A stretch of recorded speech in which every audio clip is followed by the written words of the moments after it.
Good evening all of you. कैसे हैं आप सभी का वेलकम करती हूँ एमडी लॉ क्लासेस में। देखो, आज जो मैं आपको टॉपिक बताने वाली हूँ वो प्ली ऑफ एलिबाई के बारे में बताने वाली हूँ, अन्यत्र उपस्थिति का सिद्धांत जिसे हम बोलते हैं।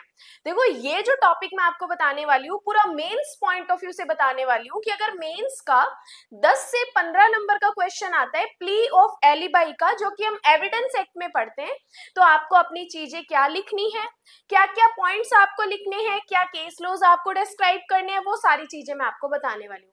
देखो, टॉपिक स्टार्ट करने से पहले प्ली ऑफ एलिबाई का कंसेप्ट समझ लो कि प्ली ऑफ एलिबाई है क्या। देखो, अगर मैं पुराने एविडेंस एक्ट की बात करूं तो जो 1872 का अपने एविडेंस एक्ट पढ़ते थे, जो अपने एविडेंस एक्ट 1872 का पढ़ते थे, उसके सेक्शन 11 में डील करते थे प्ली ऑफ एलिबाई। अगर मैं बात करूं एविडेंस एक्ट 2023 का, तो इसके सेक्शन नंबर 9 में हम डील करते हैं प्ली ऑफ एलिबाई। ठीक है, पुराने एक्ट का सेक्शन 11, नए एक्ट का सेक्शन 9। ये तो बात हुई सेक्शन की। अब इसका मतलब क्या है? देखो, प्ली ऑफ एलिबाई मतलब अन्यत्र उपस्थिति का सिद्धांत। मतलब कि अगर आपके ऊपर एलिगेशन है कि आपने अपराध किया है, आपके ऊपर एलिगेशन लगाया कि आपने अपराध किया है, लेकिन आपने ये कहा कि जिस टाइम अपराध हुआ मैं तो उस टाइम पे वहां प्रेजेंट ही नहीं था, मैं तो 500 किलोमीटर दूर वहां पर था। अगर आप ये चीज कहते हो कि जब घटना हुई उस टाइम पे मैं वहां मौजूद ही नहीं था, मैं इतनी दूर था, तो इसका मतलब आप प्ली ऑफ एलिबाई का बेनिफिट ले रहे हो, अन्यत्र उपस्थिति का आप बेनिफिट ले रहे हो। तो ये होता है प्ली ऑफ एलिबाई। अब देखो, बात करते हैं कि सारी चीजों के बारे में। प्ली ऑफ एलिबाई या अन्यत्र उपस्थिति का अर्थ, इसका मीनिंग क्या है? देखो, अगर एक शब्द में मैं इसका मीनिंग बताऊं तो इसका मतलब होता है किसी अन्य स्थान पर होना। कि अन्यत्र उपस्थिति या प्ली ऑफ एलिबाई एक कहावत है जिसका अर्थ होता है किसी अन्य स्थान पर होना।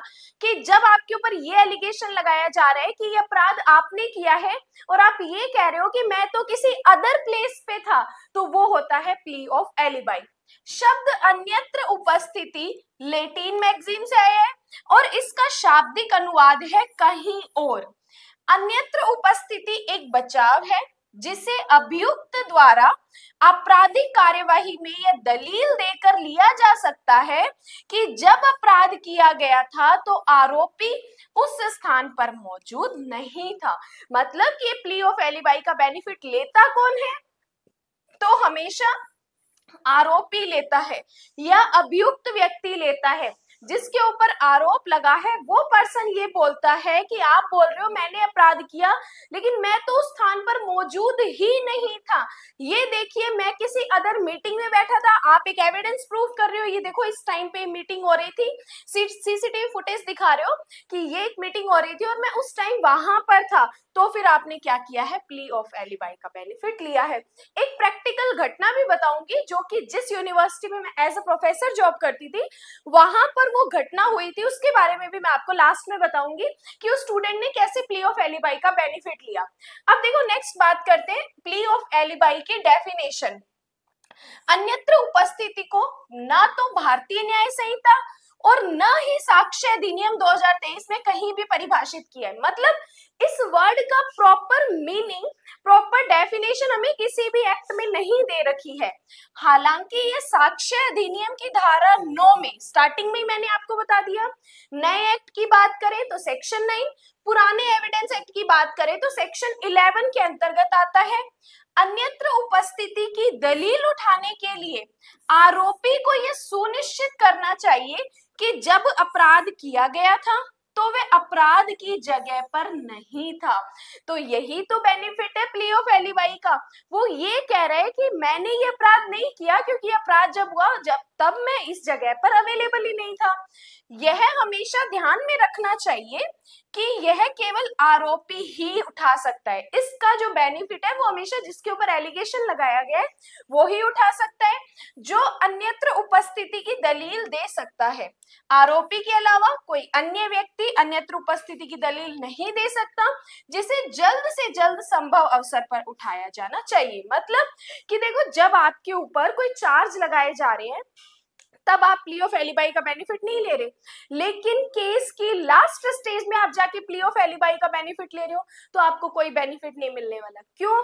क्योंकि प्ली ऑफ एलिबाई का जो बेनिफिट है वो आपको जितना एज सुन एज पॉसिबल हो सके उतना आपको स्टार्टिंग स्टेज पे ही बताना पड़ता है, तभी आपको उसका बेनिफिट मिलता है। उसके बाद डिस्कस करते हैं एविडेंस एक्ट के सेक्शन 9 क्या कहता है। सेक्शन 9 देखो, वे तथ्य जो अन्यथा सुसंगत नहीं है, ऐसे फैक्ट की बात कर रहा है जो अदरवाइज रेलेवेंट नहीं है लेकिन कब रेलेवेंट हो सकते हैं। कि कई बार अपनी बात करते हैं ना, ये चीज वैसे तो सही नहीं है लेकिन अगर इसका किसी से कोरिलेशन करें तो ये सही हो सकती है। तो ये वही बात कर रहे हैं, वे तथ्य जो अदरवाइज रेलेवेंट नहीं है लेकिन रेलेवेंट हो सकते हैं। लेकिन कब हो सकते हैं? दो चीजें देखो, डेफिनेशन बेयर एक्ट की आपको रटनी ही पड़ेगी। ये सारी चीज जो यहाँ पर दे रखी है ये एज इट इज आपको रटनी पड़ेगी, लेकिन इसको मतलब मैं आपको समझा रही हूँ कि जो चीज रेलेवेंट नहीं है लेकिन रेलेवेंट हो सकती है, कब हो सकती है? ध्यान से सुनो। नंबर 1, यदि वे किसी विवादक तथ्य या सुसंगत तथ्य से असंगत हो। क्या कहा? कि वे चीज जो रेलेवेंट नहीं है लेकिन रेलेवेंट हो सकती है, कब? जब उसे या तो विवादक तथ्य से या किसी सुसंगत तथ्य से वो असंगत है, मतलब वो विरोधी है किसी प्रकार से, तो उसको हम क्या कर सकते हैं? रेलेवेंट बना सकते हैं। दूसरी बात करूं, यदि वे खुद से या किसी अन्य तथ्यों के संसर्ग से, संसर्ग मतलब जुड़कर, में किसी विवादक तथ्य या सुसंगत तथ्य का, अंडरलाइन करो, अस्तित्व या अनस्तित्व, कि उसका वहां पर अस्तित्व है, वजूद है या नहीं है, को अत्यंत या तो अधिसंभाव्य प्रोबेबल बनाता है या अनधिसंभाव्य, मतलब या तो उसको संभाव्य कर देता है, संभव कर देता है, या उसको असंभव कर देता है। फिर से रीड करते हैं कि जो फैक्ट रेलेवेंट नहीं है लेकिन कब रेलेवेंट हो सकते हैं? जब फैक्ट इन इशू या रेलेवेंट फैक्ट से असंगत हो। सेकंड, जब वे खुद से या किसी अन्य तथ्यों से जुड़कर किसी विवादक तथ्य या सुसंगत तथ्य का अस्तित्व, उसका वजूद या उसका कोई वजूद नहीं है, अस्तित्व या अनस्तित्व को या तो प्रोबेबल बनाता है, संभव बना देता है, या उसको अनधिसंभव इम्प्रोबेबल बना देता है, तब वो चीज जो रेलेवेंट नहीं है वो तब भी रेलेवेंट हो सकती है। तो ये जो बेयर एक्ट की चीज दे रखी है वो एज इट इज आपको लर्न करनी पड़ेगी। तो ये हमें कहता है सेक्शन नंबर 9। अब देखो इलस्ट्रेशन से क्लियर कर देते हैं। प्रश्न यह है कि क्या ए ने किसी एक पर्टिकुलर दिन कलकत्ते में अपराध किया। यह तथ्य कि वह उस दिन लोहार में था रेलेवेंट है। कि आप कह रहे हो कि आपने कलकत्ते में अपराध किया लेकिन मैं तो कलकत्ते में था ही नहीं, ये देखो मेरी टिकट, ये देखो मेरी मीटिंग का टाइम, ये देखो मीटिंग की सीसीटीवी फुटेज, मैं तो उस दिन लोहार में मीटिंग अटेंड कर रहा था। तो ये क्या हो जाएगा? प्ली ऑफ एलिबाई का बेनिफिट हो जाएगा। यह तथ्य कि जब अपराध किया गया था उस समय के लगभग ए उस स्थान से जहां की अपराध किया गया था इतनी दूरी पर था कि वह ए द्वारा उस अपराध का किया जाना यदि संभव नहीं है तो अत्यंत अनधिसंभाव्य था, सुसंगत है। तो सिंपल यही चीज कि कलकत्ते में अपराध किया लेकिन वो तो लोहार में था, इट मींस कि उसको प्ली ऑफ एलिबाई का बेनिफिट दिया जाएगा अगर वो ये चीजें प्रूव कर देता है कि वो लोहार में उसी टाइम पे वो क्या कर रहा था। सेकंड कहता है इलस्ट्रेशन, प्रश्न यह है कि क्या ए ने अपराध किया है, उसके ऊपर एलिगेशन लगाया कि क्या तूने ऑफेंस किया है। ध्यान से सुनो, परिस्थितियां ऐसी है कि वह अपराध ए, बी, सी या डी द्वारा में से किसी एक के द्वारा अवश्य किया गया होगा। वह हर तथ्य जिससे यह दर्शित होता है कि वह अपराध किसी अन्य के द्वारा नहीं किया जा सकता, वह बी, सी या डी में से किसी के द्वारा नहीं किया गया, रेलेवेंट है। इसका मतलब कि जो एविडेंस हमें मिल रहे हैं, पहले देखो क्वेश्चन ये है कि क्या ए ने अपराध किया, एलिगेशन या डाउट किस पे? ए, बी, सी और डी पे। लेकिन हमें ऐसे फैक्ट मिल रहे हैं जिससे ये चीजें क्लियर हो रही है कि इसने बी, सी और डी ने कोई अपराध नहीं किया, मतलब उसकी तरफ हमें कोई भी एविडेंस नहीं मिल रहे, लेकिन ए की तरफ हमें एविडेंस मिल रहे हैं, तो इसका मतलब ए ने अपराध किया है। तो ये इलस्ट्रेशन भी हम इसी में पढ़ते हैं। नेक्स्ट बात करते हैं प्ली ऑफ एलिबाई के कुछ इसेंशियल एलिमेंट्स है, आवश्यक तत्व हैं, उनको देखना जरूरी होता है कि कानून द्वारा दंडनीय एक आरोपित अपराध होना चाहिए, मतलब अपराध है या आरोप है ये जरूरी होना चाहिए। बहाना बनाने वाला, मतलब जो प्ली ऑफ एलिबाई का बेनिफिट ले रहा है उस व्यक्ति द्वारा आरोपी होना चाहिए, जिसके ऊपर आप एलिगेशन लगा रहे हो वो पर्सन होना चाहिए। यह बचाव की दलील है जहां आरोपी कहता है कि जिस समय अपराध कारित हुआ वह उस समय किसी और स्थान पे था, यही प्ली ऑफ एलिबाई है। दलील को संदेह से परे साबित करना चाहिए। अपराध के कमीशन के समय आरोपी के लिए शारीरिक रूप से उपस्थित होना है संभव था, ये चीज आपको बतानी चाहिए कि जहां अपराध हुआ मैं तो दूसरी जगह पे था, इतना इजीली मैं आके अपराध करके और वापस तो जाने से रहा, तो ये चीजें आपको प्रूफ करनी चाहिए। याचिका को अभियुक्त के दावे का समर्थन करने वाले साक्ष्य द्वारा समर्थित होना चाहिए, तो जो भी एविडेंस है वो भी आपको देने चाहिए। तो ये कुछ एसेंशियल एलिमेंट्स है जो आप अपने एग्जाम में लिख सकते हो। नेक्स्ट पॉइंट देखो, हालांकि ये ध्यान दिया जाना चाहिए कि अन्यत्र उपस्थिति की दलील सभी मामलों में चलने योग्य नहीं है, मतलब ये चीज हमें ये बताना चाह रहे हैं कि ऐसे कौन कौन से केसेस है जहां पर प्ली ऑफ एलिबाई का बेनिफिट नहीं मिलता। उनमें से कुछ इस प्रकार है, जैसे कि ये जो प्ली ऑफ एलिबाई की दलील है ये मानहानि में या फिर अंशदायी लापरवाही के मामले जैसे अत्याचार में चलने योग्य नहीं है, मानहानि में नहीं है, टॉर्चर के मैटर में नहीं है, तलाक के मैटर में नहीं है, मेंटेनेंस जैसे मैटर में नहीं आता अन्यत्र उपस्थिति, या एलिबाई की याचिका मौन के अधिकार के अपवाद के रूप में कार्य करती है। तो यहाँ पर आपको ये चीजें ध्यान रखनी पड़ेंगी कि जो प्ली ऑफ एलिबाई का बेनिफिट है ये आप किन किन केसेस में नहीं ले सकते हो। यहाँ से हमारा एक प्री का क्वेश्चन है, इंटरव्यू का क्वेश्चन भी बनता है। नेक्स्ट बात करते हैं अन्यत्र उपस्थिति की याचिका कौन ले सकता है। सिंपल सी बात है कि जिसके ऊपर एलिगेशन लगाया जा रहा है वो ही क्या करता है, पर्सन प्ली ऑफ एलिबाई का बेनिफिट लेता है, वही तो कहता है कि मैंने अपराध नहीं किया। एक सामान्य नियम के रूप में यह कथित अपराध का आरोपी है जो अन्यत्र उपस्थिति की याचिका ले सकता है। अभियुक्त द्वारा यह निवेदन किया जाना चाहिए कि वह कथित अपराध किए जाने के समय शारीरिक रूप से उपस्थित नहीं था। बस वो ये चीज प्रूफ कर दे कि जब अपराध हुआ वो वहां पर नहीं था, वो किस जगह पर था, ये चीज आप प्रूफ कर दो, देन हम आपको प्ली ऑफ एलिबाई का बेनिफिट दे देंगे। नेक्स्ट बात करते हैं प्ली ऑफ एलिबाई की बेनिफिट जो है ये आपको कब उठाना चाहिए, मतलब कि ये स्टेप आपको कब उठाना चाहिए। तो इन्होंने कहा कि जब आप प्ली ऑफ एलिबाई का बेनिफिट आपको स्टार्टिंग स्टेज पे ही उठा देना चाहिए। जब आपके अगेंस्ट कोई एलिगेशन लगाया जा रहा है तब उसी टाइम पे आप प्ली ऑफ एलिबाई, मतलब कि जैसे मान लो एक नॉर्मल पर्सन को ये नहीं पता होता कि ये प्ली ऑफ एलिबाई है, लेकिन उसे ये चीज तो पता है कि मेरे ऊपर एलिगेशन लगाया जा रहा है, मैं तो उस टाइम पे वहां था ही नहीं, मैं तो ये काम कर रहा था, मैं तो इस जगह पर था, तो ये चीज तो आपको पता है। बाकी प्ली ऑफ एलिबाई का बेनिफिट है वो आगे सारा कोर्ट का प्रोसीजर, आगे एडवोकेट का काम होता है, वही आपको आगे गाइड करता है।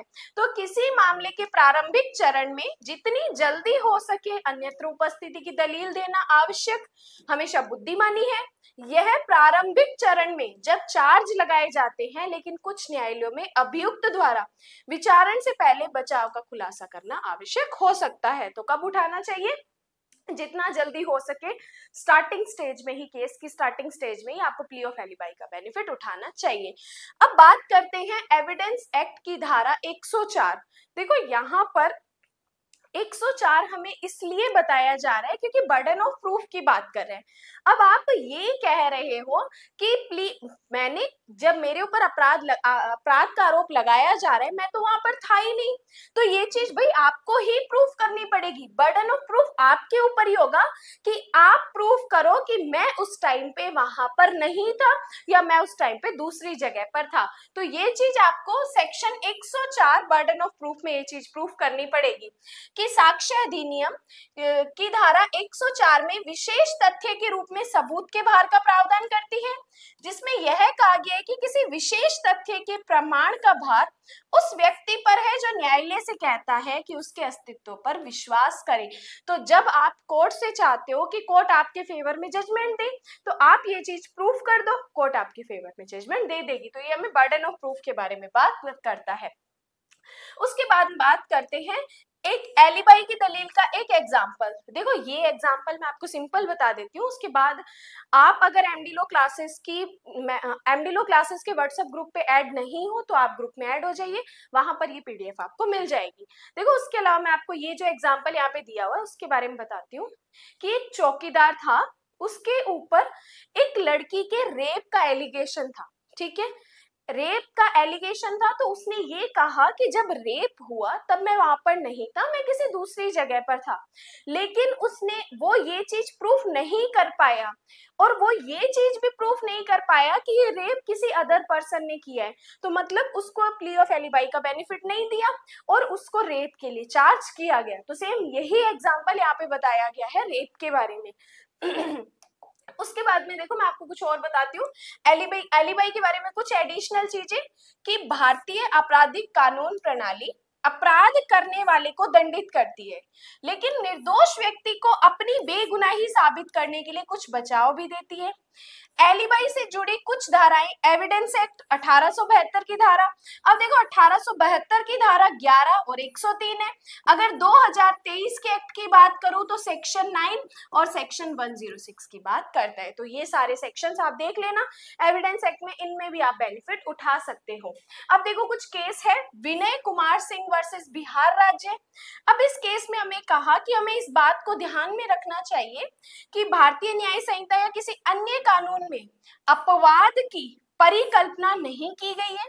साक्ष्य अधिनियम की धारा 11 मतलब नो की बात कर रहे हैं। मान्यता प्राप्त साक्ष्य का केवल एक नियम है जो फैक्ट इन इशू से असंगत है, विप्रासंगिक है, मतलब सुसंगत है। इस केस में हमें ये चीज बताई थी। उसके बाद एक और केस था state of UP versus sugar Singh का केस है, 1975 का सुप्रीम कोर्ट का केस है। इस केस में हुआ था कि जो अपराध के स्थल से अभियुक्त की अनुपस्थिति के बचाव का यह आधार तत्व है कि अभियुक्त घटना के समय इतना दूर हो कि उसका घटना स्थल पर हो सकना भौतिक रूप से असंभव है। तो इस केस में सुप्रीम कोर्ट ने ये चीज हेल्प की थी। तो जो चीज मैंने आपको बताई है एग्जाम में भी आप डायरेक्ट यही चीज अपने एग्जाम में आंसर राइटिंग में नोट कर सकते हो। अब देखो एक चीज मैं आपको प्रैक्टिकल बताती हूँ, हमारे यहाँ पर जहां पर मैं रहती हूँ, जिस यूनिवर्सिटी में एज अ प्रोफेसर टीच करती थी, वहां पर क्या हुआ था, एक जो हॉस्टल था वहां पर शूट किए गए थे, मतलब बंदूक चलाई गई थी। एक स्टूडेंट के ऊपर एलिगेशन लगाया कि ये यहाँ पे जो शूट है वो इस स्टूडेंट ने किया है, और वो स्टूडेंट उस यूनिवर्सिटी का था। लेकिन जब ये घटना हुई, जब पुलिस का कहना था एग्जाम्पल कि पुलिस का कहना था कि ये घटना 4 बजे की है, ठीक है, ये घटना शूट जो हुआ था हॉस्टल में 4 बजे हुआ था, लेकिन वो स्टूडेंट उस दिन उस टाइम पे 2 से 5 बजे की शिफ्ट का एग्जाम दे रहा था। अब उस स्टूडेंट का 2 से 5 बजे का जो एग्जाम था उसमें उसने जब वो यूनिवर्सिटी में एंटर हुआ तब, प्लस वो यूनिवर्सिटी में एग्जाम दे रहा था, क्योंकि एग्जाम हॉल में क्या होते हैं कैमरास लगे होते हैं, तो वहां पर उसकी सारी सीसीटीवी फुटेज, मतलब 3 घंटे जो एग्जाम चल रहा था, 2 बजे जब वो यूनिवर्सिटी में एंटर हुआ, प्लस उस 4 बजे तक वो जब एग्जाम हो रहा था तब तक, प्लस पूरा एग्जाम खत्म होने के बाद, मतलब 5 बजे वो यूनिवर्सिटी से बाहर निकला था। तो इसका मतलब जो 4 बजे का एलिगेशन लगाया जा रहा है वो गलत है। या तो पुलिस ने टाइम नोट ढंग से नहीं किया, या फिर जो एलिगेशन लगाया जा रहा है वो गलत है। तो स्टूडेंट को प्ली ऑफ एलिबाई का बेनिफिट दिया कि जब अपराध हुआ तब वो एग्जाम हॉल में बैठ के एग्जाम दे रहा था, तो कोर्ट ने उस सीसीटीवी फुटेज को वैलिड माना, क्योंकि सारी एंट्री थी, जब एंट्री ली यूनिवर्सिटी में, एग्जिट हुआ, पूरा टाइम मैच किया तो 2 से 5 बजे का टाइम था और अपराध का टाइम था 4 बजे। तो इसलिए कोर्ट ने उस सीसीटीवी फुटेज को, उस एविडेंस को वैलिड माना और उसको प्ली ऑफ एलिबाई का बेनिफिट दिया गया। हालांकि यूनिवर्सिटी से और हॉस्टल से इतनी दूरी थी कि जो है अपराध करके और वापस जाया जा सकता था, लेकिन वहां पर जो सीसीटीवी फुटेज थी प्रॉपर टाइम की एंड कंप्लीट फुटेज थी, स्टूडेंट वहां से कुछ भी टाइम, थोड़े टाइम के लिए भी गायब नहीं हुआ था। तो इसलिए उसको ये अन्यत्र उपस्थिति का बेनिफिट दिया गया। तो ये सारा चीजें जो मैंने आपको बताई है with case close, essential elements, points किन में एलिबाई का बेनिफिट नहीं मिलता, ये सारी चीजें मेंस के टॉपिक के लिए है, मेंस के आंसर राइटिंग इससे आप इजीली कर सकते हैं। तो ये प्ली ऑफ एलिबाई का टॉपिक आपको क्लियर हुआ? बाकी आपके जो भी डाउट्स है वो आप मुझे कॉमेंट्स में पूछ सकते हैं। वीडियो कैसी लगी हो वो जरूर आप मुझे बताना। बाकी आज के लिए धन्यवाद। और उसके अलावा किस टॉपिक पे आपको मेंस के आंसर राइटिंग चाहिए उसके लिए भी आप मुझे कमेंट्स कर सकते हैं। जो भी टॉपिक आप मुझे बताएंगे कि मैम इस टॉपिक पे हमें मेंस के आंसर राइटिंग चाहिए, उसकी आपको जरूर उसकी क्लास आपको जरूर अवेलेबल करवाने की कोशिश की जाएगी। बाकी आज के लिए धन्यवाद।